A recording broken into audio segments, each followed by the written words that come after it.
ప్రపంచ కార్మిక పోరాట దినం మేడేను ఐఎఫ్టియు జాతీయ కమిటీ పిలుపు మేరకు ఐఎఫ్టియు నగర కమిటీ ఆధ్వర్యంలో ఘనంగా నిర్వహించింది. ఐదుగుల్ల మార్కెట్ సెంటర్లో ఐఎఫ్టియు మేడే జెండాను ఇఫ్టు జిల్లా నాయకులు నందమూరి దుర్గారావు జెండా ఆవిష్కరించారు. ఈ సందర్భంగా ఉమ్మడి జిల్లా అధ్యక్షులు ఏవి రమణ మాట్లాడుతూ ఈ కార్యక్రమంలో వాసిరెడ్డి భద్రం, సిహెచ్ సతీష్, శేషు, శాంబా, దోడి శివరామకృష్ణ, దూసిగ కామరాజు, రంగా జగన్ తదితరులు పాల్గొన్నారు.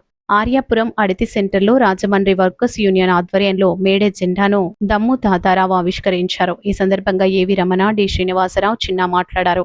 మేడే అమరవీరులకు నివాళులు అర్పించారు. హెచ్పి గ్యాస్ కంపెనీ వద్ద మేడే జెండాను తూర్పు గోదావరి జిల్లా గ్యాస్ డెలివరీ వర్కర్స్ యూనియన్ అధ్యక్షులు చలపతి శివకుమార్ జెండాను ఆవిష్కరించారు. ఐఎఫ్టియు జిల్లా అధ్యక్షులు ఏవి రమణ, కె జోజీ, డి శ్రీనివాస్ తదితరులు పాల్గొన్నారు.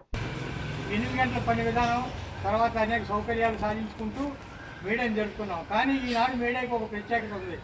ఎందుచేతనంటే ఈరోజు లేబర్ కోడ్లు అమలులోకి వచ్చి ఈనాడు పని గంటలు పెరిగే పరిస్థితి, అలాగే కార్మికుల యొక్క మేలైన సౌకర్యాలు తగ్గే పరిస్థితి అంతా కూడా కనపడుతుంది.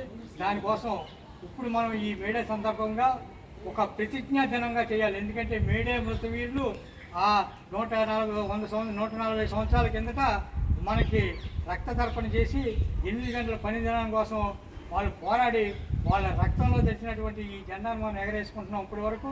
కానీ ఇప్పుడు మీ ఆశయాలను మేము కొనసాగిస్తాం.